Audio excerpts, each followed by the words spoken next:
नमस्कार दोस्तों, अहोई अष्टमी का व्रत 5 नवंबर 2023 को रखा जाएगा। मान्यता है कि इस व्रत को रखने से संतान पर आने वाली सभी बाधाएं दूर हो जाती है। स्त्रियां ये व्रत संतान सुख और उसके उज्जवल भविष्य के लिए भी रखती है। इस दिन माता पार्वती के रूप में अहोई माता की पूजा की जाती है। शाम को तारे के दर्शन के बाद इस व्रत को तोड़ने का महत्व है।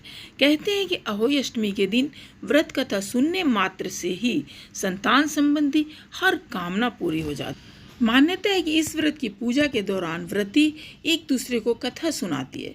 कथा के बिना यह व्रत पूरा नहीं माना जाता है। तो चलिए जानते हैं अहोई अष्टमी की व्रत की कथा।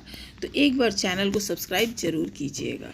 प्राचीन काल में एक साहूकार था जिसके 7 बेटे और 7 बहुएं थी। इस साहूकार की एक छोटी बेटी भी थी।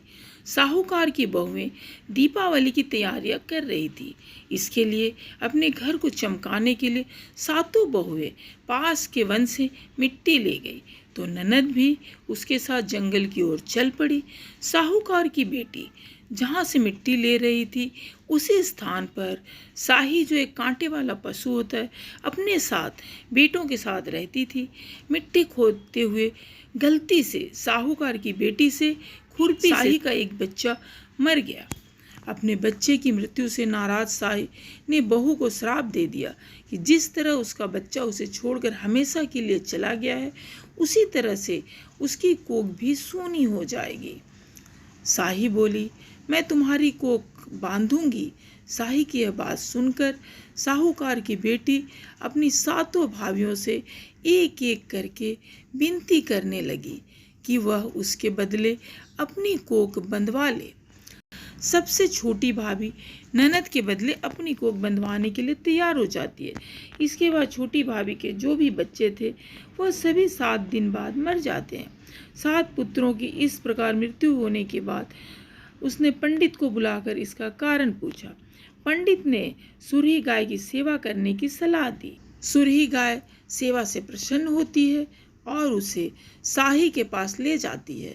रास्ते में थक जाने पर दोनों आराम करने लगते हैं। अचानक साहूकार की छोटी बहू की नज़र एक ओर जाती है। वह देखती है कि एक सांप गरुड़ पंखनी के बच्चे को डसने जा रहा है और वह सांप को मार देती है। इतने में गरुड़ पंखनी वहां आ जाती है और खून बिखरा हुआ देखकर उसे लगता है कि छोटी बहू ने उसके बच्चे को मार दिया है। इस पर वह छोटी बहू को चोंच मारना शुरू कर देती है। छोटी बहू इस पर कहती है कि उसने तो उसके बच्चे की जान बचाई है। गरुड़ पंखनी इस पर खुश होती है और सुरही सहित उन्हें साही के पास पहुंचा देती है। साही छोटी बहू की सेवा से प्रसन्न होकर उसे 7 पुत्र और 7 बहुएं होने का आशीर्वाद देती है। साही के आशीर्वाद से छोटी बहू का घर पुत्र और पुत्र की बधुओं से हरा भरा हो जाता है। तो ये थी कहानी अहोई अष्टमी व्रत की। तो जो भी माताएं करती है उनके बच्चे हमेशा कुशल मंगल रहते हैं। हमारी कहानी सुनने के लिए आपको बहुत बहुत धन्यवाद।